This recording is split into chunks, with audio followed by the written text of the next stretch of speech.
Palestine, Gaza's health ministry reported at least 59 civilians killed over the last 24 hours in Israeli attacks. In China, authorities had reported at least 8 people dead and 15 others injured in a fire at a market in Hebei province. In Argentina, President Milei's move to dissolve the General Port Administration will result in at least 79% of the workforce to be dismissed. Hello, welcome to From the South. I'm Luis Alberto Matos from the teleSUR studios in Havana, Cuba. We'll begin with the news.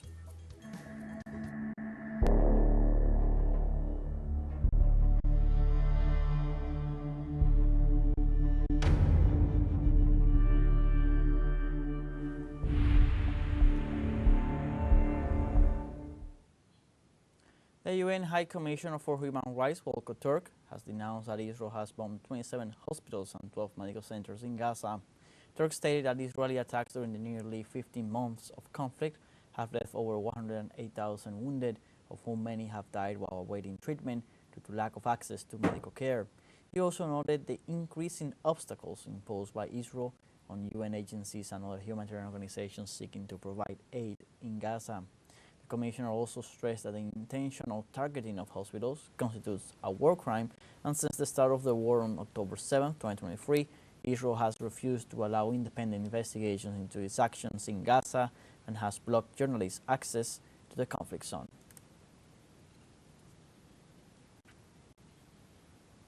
And pro-Palestinian humanitarian organizations denounced the situation of children in the Gaza Strip amidst the ongoing Israeli siege. Humanitarian activists describe as dire the living condition in the coastal enclave during 2024. They also denounced in the absence of a ceasefire, occupation troops are advancing in their genocidal operation, killing thousands of innocent people, including hundreds of children. To this is added the arrival of winter, in the context of which children lost their lives due to prolonged exposure to low temperatures, as they did not have the resources or adequate shelter to take refuge. Palestine, Gaza's health ministry reported at least 59 civilians killed for the last 24 hours in Israeli attacks. Health authorities said Israeli troops committed 4 massacres against Gazan families, leaving also at least 273 wounded. Authorities warned that there are still victims trapped under the rubble that cannot be reached by ambulance and civil defense teams. Since October 7, 2023 to date, occupation forces have killed at least 45,717 Palestinians and injured 108,856 others, mostly women and children. The representative of Russia to the United Nations, Vasily Nebensia, pointed to the administration of the President of the United States, Joe Biden, as responsible for the war crimes perpetrated by Israel in Gaza. The statement was made during an emergency session the Security Council convened because of the extreme medical health situation in the Strip. Experts invited to the conclave explained that Israel has destroyed the health system of the Palestinian enclave. In this context, the United States Representative Dorothy Shih defended the attack on the health centers, assuring that Hamas used them to store weapons, a fact that has never been proven in the 15 months of the genocidal operation against Gaza.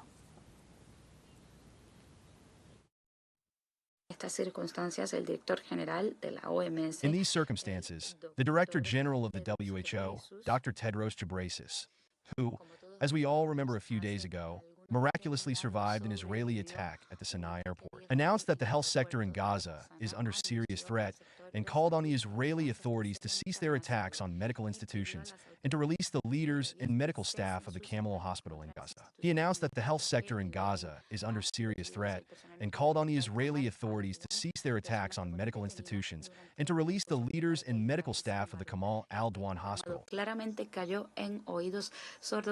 who were detained during the Israeli military incursion. But this call clearly fell on deaf ears. In West Jerusalem, the response was an Israeli attack on the hospital. Like the Al-Aqsa hospital, many people were killed and dozens wounded.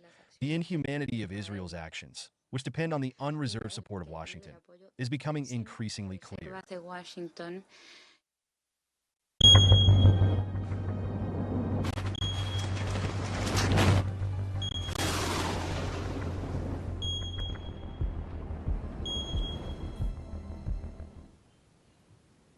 The European Environmental Commission has issued an alert due to a water supply crisis in Europe, and it has called for increased investment in aqueducts and pipelines. According to the Environmental Agency, Europe has concentrated its efforts on the energy issue and neglected the water crisis affecting the region's industrial and agricultural sectors. The organization warned about upcoming droughts and climate change possibly leading to the malfunctioning of nuclear plants and river transport. Commission surveys say that every year water scarcity affects 1/5 of the European territory and almost 1/3 of its population. French authorities issue an orange alert in 30 departments due to the threat of snow and black ice. The National Meteorological Service reported that snow will affect northern territories of the country, particularly its central and eastern regions. The agency also warned that snowfalls will be accompanied by freezing rain, expected to last between 1 and 3 hours, thus causing difficulties for road traffic. The National Meteorological Service urged the population to be alert to the weather and to follow the authorities' recommendations. And in Uruguay, authorities are implementing preventive measures due to high temperatures and the associated risk of wildfires. The Uruguayan Meteorological Institute and the National Emergency System forecast temperatures of up to 30 degrees Celsius for the coming days in the departments of Montevideo, Canelones, and San Jose. They stress that due to the present heat wave, almost the entire territory is at high risk for wildfires. They recall that most of the fires in the country are man-made and that most cases are due to negligence. Authorities have urged citizens to remain alert to mitigate the effects of the heat and to avoid health complications. We now have a short break coming up, but first remember you can join us on TikTok at teleSUR English, where you'll find news in different formats, news updates, and much more. We'll be right back. Stay with us.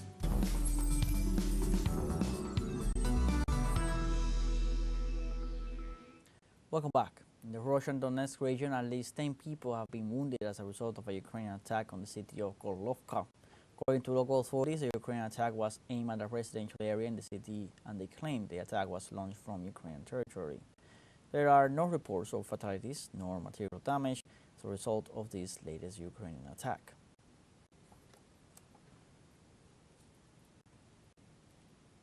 The so-called color revolutions are threatening the upcoming presidential elections in Belarus to be held on January 26, 2025. There are currently 5 registered candidates vying for the presidency, including incumbent President Alexander Lukashenko. Let's see. The pre-election campaign began in Belarus on January 1st, ahead of the presidential elections of the Republic, scheduled for January 26, 2025. Despite the apparent political stability in the country, the West has started a strong campaign of sabotage, and the opposition is preparing marches and all kinds of provocations in the style of Euromaidan in Kiev, with the participation of far-right groups and foreign agents. More than 45,000 Polish military personnel are already stationed on the northwestern border of Belarus, many of them from elite corps, and this number continues to grow. In addition to Lithuania, where a new base is constantly being built and military equipment, including both free troops and heavy armored vehicles, is being increased under the guise of military exercises.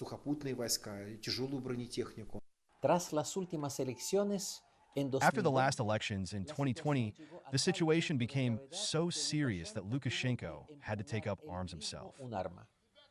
This time, there seems to be no candidate nominated by the West, whose aim is always to disregard the official election results in order to start destabilizing the situation in the country immediately after the votes are counted.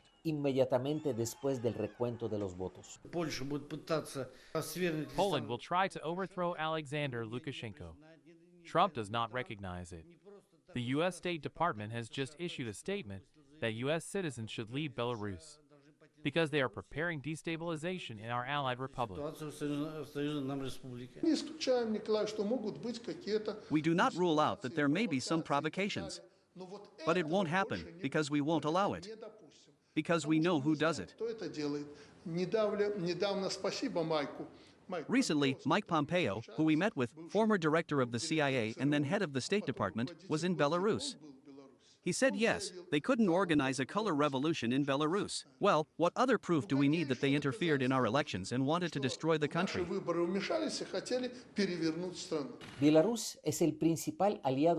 Belarus is Russia's main ally and, as such, has become a headache for NATO. An attack against the country could come from Poland, Lithuania, or Ukraine. According to KGB reports, Belarus has been warning about the preparation of provocation since November last year. The West is most probably preparing some kind of attack to seize several territories. The KGB has already reported that, with the help of Polish and Ukrainian volunteers, several terrorist groups are being prepared that can enter the border territories, seize separate points, and from there declare that they are liberating territories from the dictatorship of President Lukashenko.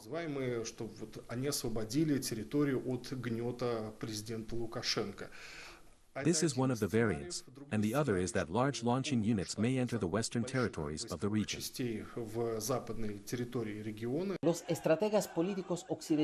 Western political strategists have enormous experience in organizing anti-government unrest around the world.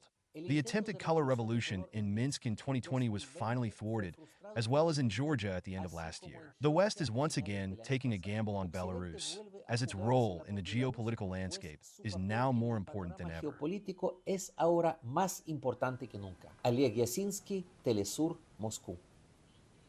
South Korea currently experiences its worst political crisis in decades, with impeached President Yoon Suk-yeol defying an arrest warrant from the Corruption Investigation Office.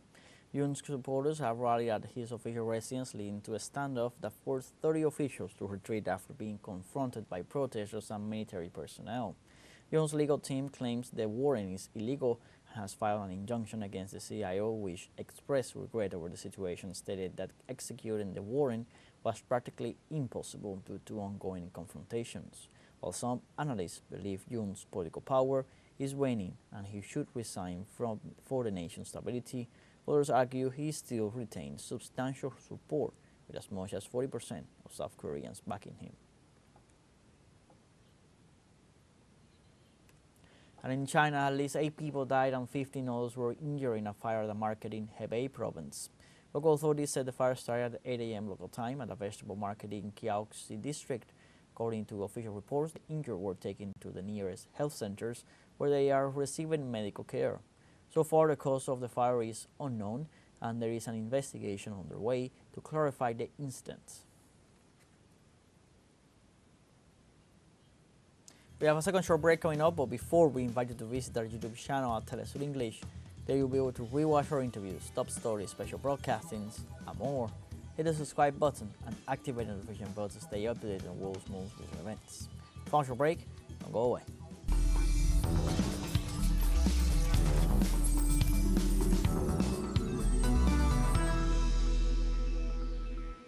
Welcome back.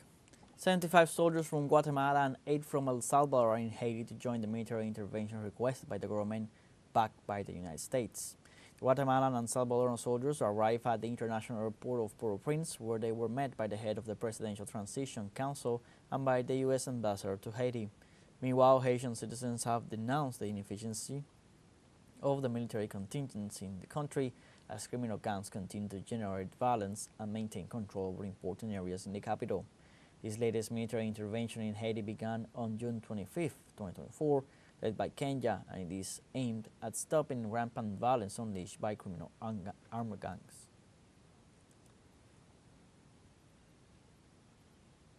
And in Guatemala, authorities reported almost 12 million migratory movements in 2024, an increase of 11.5% over 2023.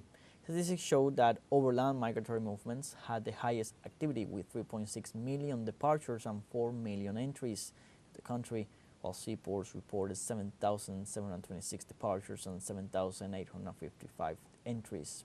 Likewise, border checkpoints such as the international airport La Aurora reported more than 4.2 million movements, and the border of Valle Nuevo in the department of Jutiapa near El Salvador reported 2.1 million. Authorities assured that most of the migratory movements were made by tourists, while highlighting the work to reduce the occurrence of irregular entries into the country.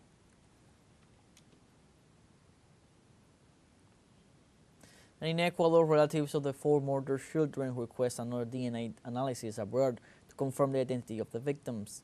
The victims' parents distrust the Ecuadorian judicial system as well as the veracity of the forensic evidence on which the ruling was based. They consider that the conditions in which the corpses were found weaken the reliability of these results. That is why the children's relatives will present an international lawsuit against Noboa's government. And in Peru, the government has extended the state of emergency in 4 provinces of La Libertad and Tumbes region. The announcement was made by Ministers' Council's President, Gustavo Adriansen, at the Cabinet's first session in 2025. Adriansen said that during the state of emergency, the police will be in charge of maintaining domestic order with the support of the army. The extension of the state of emergency aims at reducing criminal activity and weakening criminal organizations operating in the country, and in response to an increase in crime reports in these areas, homicide, robberies, extortion, and human and drug trafficking. And in Uruguay, the Anti-Fascist International expressed its resounding rejection to Edmundo González Urrutia's visit and meeting with President Luis Lacalle Pou this Saturday, January 4th. In a statement, the Anti-Fascist International said that the former Venezuelan far-right candidate is a political operator at the service of the interests of U.S. imperialism. The organization added that Urrutia was part of the attempted electoral coup against President-elect Nicolás Maduro.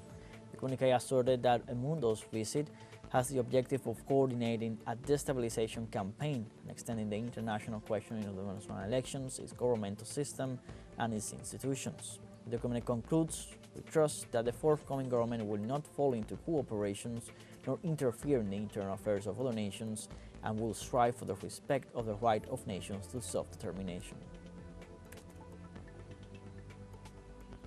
And in Argentina, at least 79% of the General Port Administration workers will be laid off following the dissolution of the port administration imposed by Javier Milei's administration. The Argentine presidency announced that the General Ports Administration will become the new National Ports and Navigation Agency, which will combine the functions of these and other dissolved organizations. Likewise, the Milei government announced the sale of state assets and real estate. The government also assured that the measure responds to a plan to achieve lower costs in ports. These announcements come after the government announced a new extension of the 2023 budget despite criticism from Argentine society, which demands an updated budget that meets the reality of the country's need. An Argentina state-owned airline made cuts in the workforce, domestic routes, and removed in-flight snack services in view of the company's possible privatization. The agency detailed that the measures are part of an attempt to reduce the airline's burden on the state and to attract private investment. However, the workers' union does not agree with these measures. The union opposes the measure after 13% of its workforce was cut, salaries were frozen, and some of the benefits were cancelled. These actions are in response to Javier Milei's promises to privatize or close the airline if it does not become more competitive. Like this, we have come to the end of this news brief. You can find these and many other stories on our website at telesurenglish.net. Join us on social media, Facebook, X, Instagram, Telegram, and TikTok. TeleSUR English, I'm Luis Alberto Matos. Thanks for watching.